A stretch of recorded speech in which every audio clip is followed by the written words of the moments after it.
Okay guys, change of plans on this 372 that I started building the other day. I uploaded 2 videos today. They were from yesterday. I come home from work. I was gonna go gung-ho on this thing. I'm just not feeling it, but I figured I'll drop you a video of what I decided to change.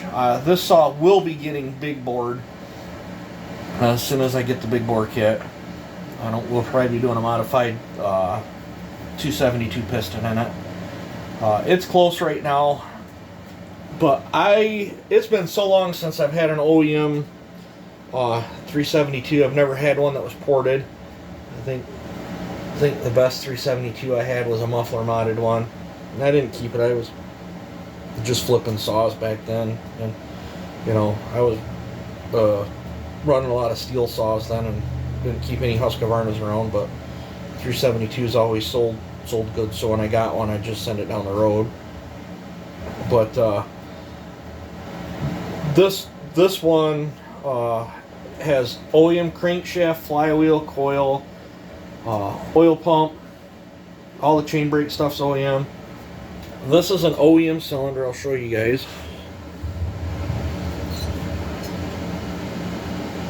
It says Molly on it. This is just flap wheeled to get the carbon out. It's all stock. There's no port work at all been done to this. No base cut.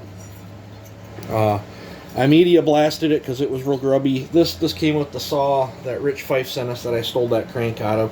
So I cleaned up, salvaged the cylinder. Really wasn't no transfer on it, so I didn't have to do much work there. But wire wheeled all the carbon out of the inside of it, cleaned it up. I still got to wash this and run brushes and stuff down all the threaded holes and stuff to get the media out. But I have that cylinder. This is a Meteor, I do believe, 372 piston, just stock style, that I have that we will be using for it. I have a cable ring for it.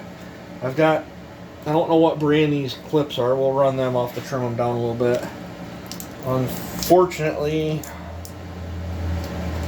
I don't know. This is either a Farmer Tech or a Highway wrist pin. I don't know which, but it's all right. I only have aftermarket needle cage for the wrist pin, as the needle cage that come out of this crankshaft and piston had wear on it, and I don't want to put it in there. Because, I mean, who knows if this thing really is nice. Maybe we'll pick up a different kit saw and build that into a big bore if this thing's,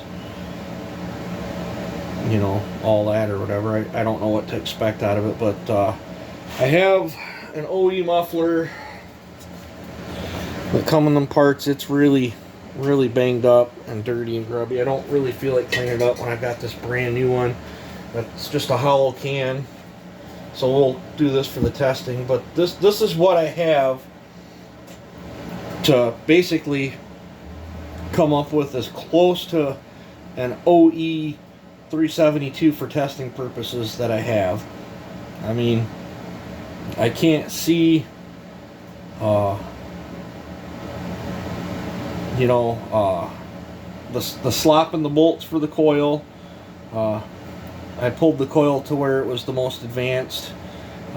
Any play that was in this, because the keyway's in the flywheel on this, any play that was in there, I clocked it to the most advanced. OEM crank, cylinder, piston I don't think plays that much of a role.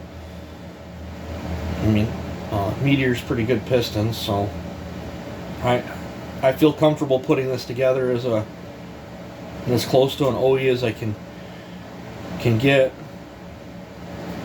So we'll see what happens here. I'd like to do some testing between as close to a stock OE as I can to that white one, so I have nothing to base that white one off from other than the factory turd that it was. And from what I do remember of my 372s that I had that were OEM, they were not that turdy is what that white one was. That white one, to me, flat out was a dog. It's pulling pretty good now. Other saws that I have that I can base it off from, I think my 440 hybrid, I think that'll take it. I'm pretty sure any one of the 370 310s I've got sitting here, I think will take it. I think that'll take that 670. That 372 will probably take that 670 Johnson Red that I did. I mean, the 372 feels like it's got a lot more torque than the 872 I did, but if you're doing just speed cuts and not long bar bucking or whatever, I think the 872's got more chain speed than that 372 I did. So it'll be cool to build this. There's only probably 25-30 minutes of work left to this thing, but I'm just not feeling it. I'm probably gonna get that cylinder washed up really good.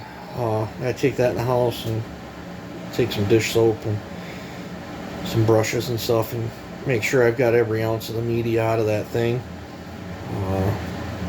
They will have the Farmer Tech bearings, not OEM bearings, so I can't imagine the bearings playing that much in a role of how this is going to perform. But I'm curious to see what you guys think of this idea. I mean, I'll post this tonight and I'll read through the comments and stuff, and if you guys don't think this is a good idea, maybe I'll just hold off, put it in a box and wait till I get the big bore kit. But I mean, if I'm really happy with the thing, maybe we'll leave it like it is, because this should be a tremendously good work saw with all these OEM parts on it.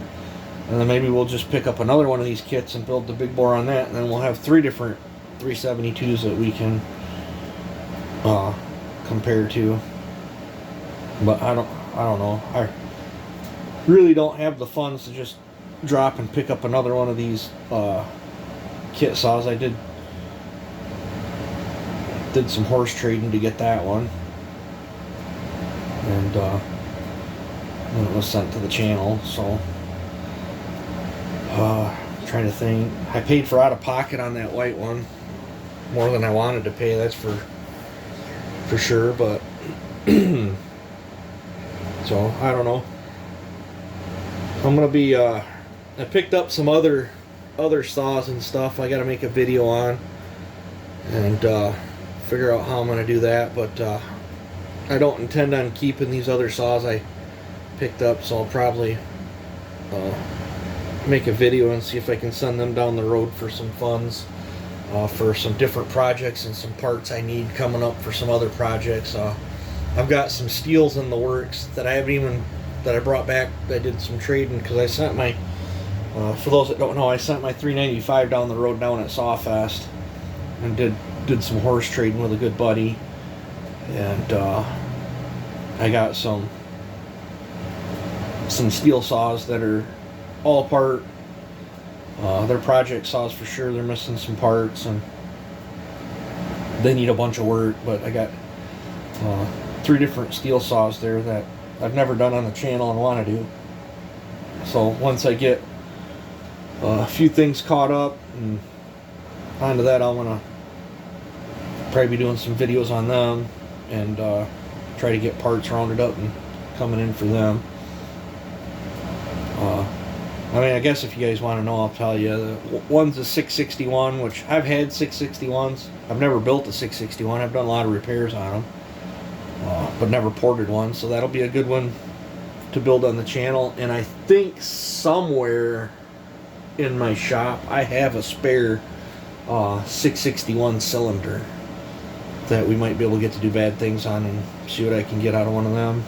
And then I picked up, I believe they're 461s. I got a pair of 461s that are just in pieces in a box that I got to sort through. I'm hoping between the 2 of them and a few other little parts, I'm hoping I'll be able to resurrect at least one of them. It'll be good for porting in for some testing comparisons. And I no longer have any 460s or 046s. I've sent them down the road, but I do got a good buddy that's got a 046 that I'm sure if we needed to make a video with or whatever for some testing, that he would probably loan us. I mean, so, but yeah, so let me know in the comments, guys, because I really do read every single comment. And another crazy thing is, I think by the end of the day we're going to be at 2,000 subscribers. I'm 1 subscriber off right now, so we'll just do a little premature. It's you guys make this happen. You guys make me strive to keep putting more content out for you guys. So thank you very much for subscribing, liking, sharing, commenting. I do read every single comment. I think in the saw community, I think because I do believe a lot of our channels, any saw channel, shares a lot of the same subscribers, and I feel in the saw community that us YouTube creators are absolutely blessed to have you guys, you know, in our corner for our subs. It's the best subscribers out there, you know, hands down. You guys are awesome. I mean, there's some bad apples, but the good outweigh the few by 10, 20 fold. So and I try to keep the comment section pretty cleaned up. So luckily I haven't had too many bad things happen in there. And there's them other I don't know, like they post a comment, but it's for ads and take you to different websites. Every time I cross one of them, I hide that. If they're posting stuff like that in there, I hide them from the channel. I used to report them, but YouTube don't seem to do anything about it. So I just hide them from the channel, and then at least don't ever have to worry about that one again. And typically I'm hiding about 4 a week, so I try to keep that stuff out of there too. But thank you guys so much for supporting this channel. It means a lot to me. Let me know what you guys think of this idea. If you guys don't think it's a good idea, I can box this up till my parts come in and we can do a big bore on it, and I'll just putter on something else. So I've blabbered on here enough.